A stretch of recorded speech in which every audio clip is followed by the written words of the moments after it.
యెషయా గ్రంథం 44వ అధ్యాయం 3-4 వాక్యాల్లో నేను చదువుతున్నాను, వినండి. నేను దప్పిగల వారి మీద నీళ్లను, ఎండిన భూమి మీద ప్రవాహములను కుమ్మరించెదను. ఎండిన భూమి మీద ప్రవాహమును కుమ్మరిస్తాను అన్నాడు. ఎండిన భూమి, దయచేసి మీరు గమనించాలి. నీ జీవితం గుర్తుపెట్టుకో, నీ కుటుంబం నీ జీవితానికి సాదృశ్యంగా ఉంటుంది. ఎండిన భూమి అది సారవంతమైన భూమి అయినా, వర్షము లేకపోతే, ప్రవాహము దాని మీద ప్రవహించకపోతే అది ఎందుకు పనికిరాని భూమిగానే ఉంటుంది. ఎందుకు పనికిరాని భూమిగానే ఉంటుంది. నీకు ఒక 100 ఎకరాలు పొలం ఉందనుకో, సారవంతమైన భూమి, దానికి నీరు లేకపోతే నాలుగు తీసుకోవడానికి కూడా పనికిరాదు. నీవు కూడా ఒక గొప్ప తెలివైనటువంటి వాడివే, గొప్ప బలవంతుడివే. దేవుని ఆశీర్వాదం అనే ఆ కృప నీ మీద రాకపోతే నువ్వు ఎందుకు ఫలించలేనటువంటి చవిటి భూమిగా, ఎండిన భూమిగా ఉంటావు. ఇక్కడ ఆ ఎండిపోయిన జీవితాల గురించి ప్రభువు మాట్లాడుతాడు. నేను నీ మీద ప్రవాహాన్ని కుమ్మరిస్తాను. ఎప్పుడైతే నీ మీద ప్రవాహం కుమ్మరిస్తానో అప్పుడు నీ భూమి, ఎండిపోయిన నీ స్థితిగతులు ఫలభరితముగా మారిపోతాయి. ఒక ఎండిపోయిన భూమి మీద వర్షము కురిస్తే ఎంత ఫలభరితముగా ఉంటుందో, నీ మీద నా యొక్క కృప కుమ్మరించబడినప్పుడు, నా కృపా వర్షము నీ మీద కురిసినప్పుడు నువ్వు బహుగా ఫలిస్తావు. ఈ ఎండిపోయిన భూమిలో ఉన్న ప్రత్యేకత ఏమిటంటే, వర్షము కొరకు ఎదురు చూసిద్దట. అది ఎంత శ్రేష్టమైన భూమి అయినా, ప్రభువా నాలో ఫలము రావాలంటే నీ వర్షము నా మీదకి రావాలి కదా అని నెరవిడిచి ఎదురు చూసిద్దట. నెరవిరిచి ఎదురు చూసిద్ది. ఇప్పుడు నేను మీతో చెప్పే మాట ఏమిటంటే, ఈ నెరవిడిచి ఎదురు చూడడం అనేటువంటిది విశ్వాసమునకు, నిరీక్షణకు నిదర్శనం. నీ జీవితంలో అన్ని నష్టాలే, కష్టాలే, ఏది ఫలభరితమైనటువంటి బ్రతుకు కనిపించటం లేదు. ఆల్రెడీ నేను నమ్ముతున్నాను, నీకు ఆ నెరవిడిచిన భూమి వర్షం కొరకు ఎలా ఎదురు చూస్తుందో, దేవుని కృప కొరకు ఆశతో ఎదురు చూసే విశ్వాసం నీలో ఉంది. ఆ నిరీక్షణ నీలో కనిపిస్తుంది. ఖచ్చితంగా నువ్వు ఫలిస్తావు. ఖచ్చితంగా నువ్వు ఫలభరితమైనటువంటి వ్యక్తిగా మారుతావు. అలాగు దేవుడు నిన్ను మార్చునుగాక. హల్లెలూయా. చాలా కాలం క్రితం నేను ఒక పాట ఎక్కువగా పాడుతూ ఉండేవాడిని. ఈ మధ్య పాడట్లా.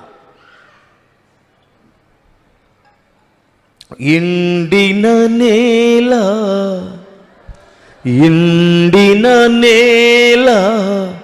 వర్షము కోసం నెరలే విడచి చూస్తున్నట్లు, ఎండిన నేల వర్షం కోసం నెరలే విడచి చూస్తున్నట్లు, నీ కోసం చూస్తానయ్యా, నా జీవం నీవేనయ్యా, నీ కోసం చూస్తానయ్యా, నా జీవం నీవేనయ్యా. ఇకనైనా గాని, ఇప్పుడైనా గాని, ఇకనైనా గాని, ఇప్పుడైనా గాని దర్శింపరావా ప్రభు, దర్శింపరావా ప్రభు.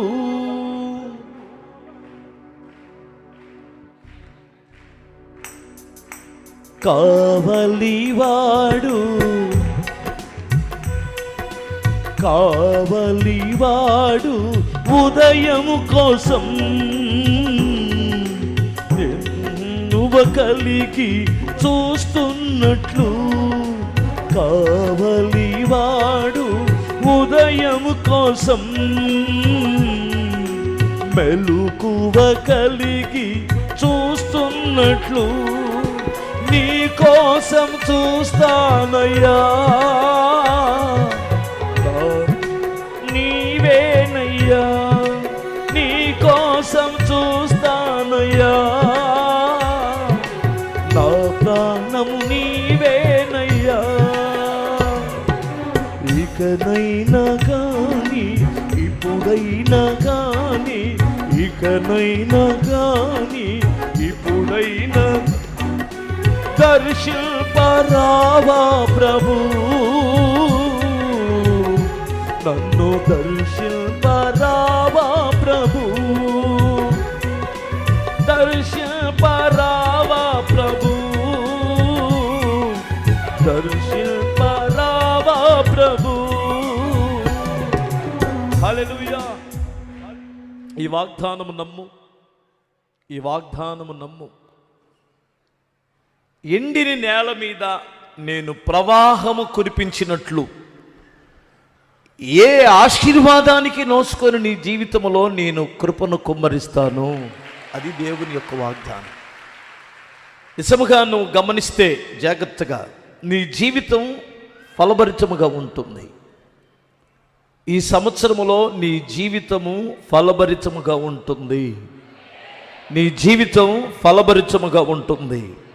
ఇక్కడ నువ్వు ఒకవేళ నీ గర్భఫలం, నీ గర్భము పండక, అర్థమవుతుందా?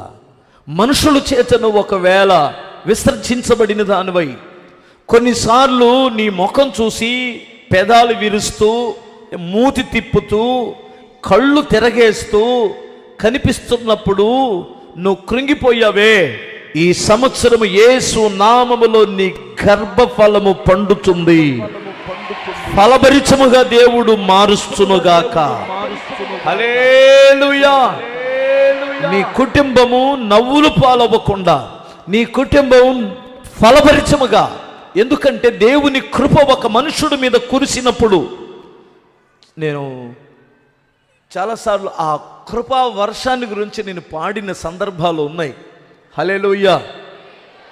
ఇప్పుడు ఇది ప్రవచనాత్మకంగా నువ్వు తీసుకో.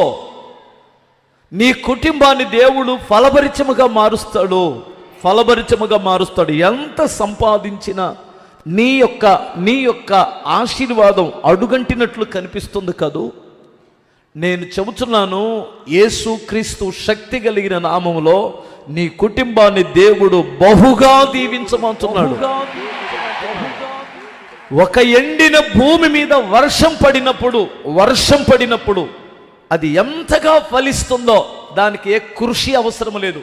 కృప ఉంటే చాలు, అది ఖచ్చితంగా ఫలిస్తుంది. వర్షం వచ్చినప్పుడు ఫలించినట్లే. హల్లెలూయా. నీలో పడిన ప్రతి సత్ప్రవర్తన అనే విత్తనాలు ఖచ్చితంగా నీ కుటుంబంలో ఫలభరితముగా ఉంటుంది. నీవు కుటుంబం ఎంతగా ఫలిస్తుందంటే నువ్వు అడుగుపెట్టిన ప్రతి స్థలం కూడా దేవుడు ఆశీర్వాదకరంగా మార్చేస్తాడు. నువ్వు అడుగుపెట్టిన ప్రతి స్థలాన్ని కూడా అదే విశ్వాసంతో నువ్వు అక్కడికి అడుగుపెట్టు. పొలమేస్తావా అది ఆశీర్వాదకరంగా ఉంటుందని అడుగుపెట్టు. వ్యాపారం స్టార్ట్ చేస్తావా, నా వ్యాపారాన్ని దేవుడు ఫలభరితముగా ఉంచుతారని అడుగుపెట్టు. నువ్వు ఏ ప్రయత్నము చేస్తే ఆ ప్రయత్నాన్ని దేవుడు బహుగా దీవించబోతున్నాడు. హల్లెలూయా.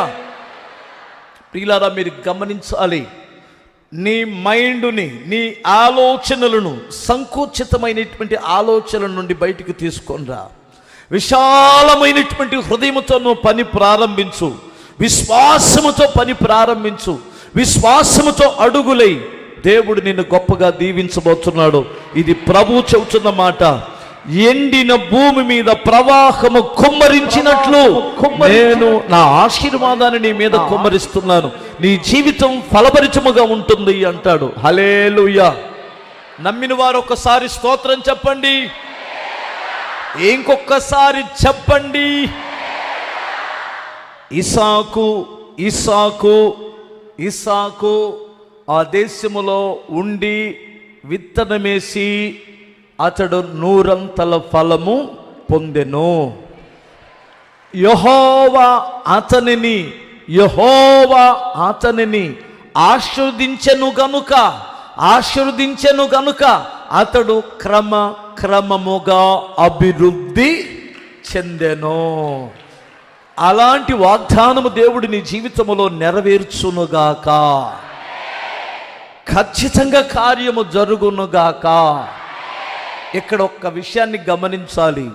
ఇస్సాకు బావులు తవ్వుతున్నప్పుడు అసూయపరులైనటువంటి వారు వచ్చి అతను నాది అని లాగేసుకునేవారట. లాగేసుకున్న ప్రతిసారి వారి మీద పోట్లాడలేదు, కత్తులు దుయ్యలేదు, గొడ్డల్ల తేలేదు, ఈటెలతో పొడవలేదు. అర్థమవుతుందా? ఓకే, లాగేసుకుంటారా, లాగేసుకోండి అని అక్కడికి వెళ్ళి ఇంకొక బావి దువ్వాడు. అర్థమవుతండి? ఆ బావి జలగలిగినటువంటి ఓటలు పడినాయట. అక్కడికి వచ్చారు దుర్మార్గులు. ఇది మాదే అన్నారట. సరే నీదా, నేను పోట్లాడను, తీసేసుకో అని వెళ్ళిపోయాడట. మరలా అక్కడ అడుగుపెట్టాడు. అక్కడ అడుగుపెట్టి మరలా అక్కడ బావి తవ్వితే అక్కడ విస్తారమైన జలములు పడిపోయినాయట. అప్పుడు వాళ్ళు గ్రహించారు, ఈ మనుషుడికి దేవుడు తోడై ఉన్నాడు. అయ్య బాబోయ్, ఇన్నిసార్లు ఇతను పాడు చేయాలని అనుకుంటే ఇతను పాడవలేదే, ఇతను నాశనం అవ్వలేదే. అక్కడి నుండి ఇక్కడికి తీసి నాటితే ఆ నాటిన పొలం ఇంకా విస్తరించినట్లు, అక్కడ నుండి ఇక్కడికి తీసి నాటితే అక్కడ ఇంకా ఫలించినట్లు ఫలిస్తున్నాడే. అయ్యో బాబోయ్, ఇతని ద్వారా భవిష్యత్తులో మనకి ఏదైనా ప్రమాదం జరగకూడనట్లు ఇతనితో సంధి చేసుకుందామని వెళ్ళి అతనితో సమాధాన పడిపోయారట. శత్రువులు సమాధాన పడిపోయే రోజులు వస్తాయి. నిన్ను తరిమిన వారే నీ దగ్గరకు వచ్చి నీతో సమాధాన పడే రోజులు వస్తాయి. హల్లెలూయా. నిన్ను ఎవరైతే తోలనాడారో, ఎవరు నిన్ను శత్రువుగా భావించుకున్నారో, నీ ఫలము చూసి, నీ అభివృద్ధిని చూసి వారు నీ దగ్గరకు వచ్చి సమాధాన పడే రోజు ఉంటుంది.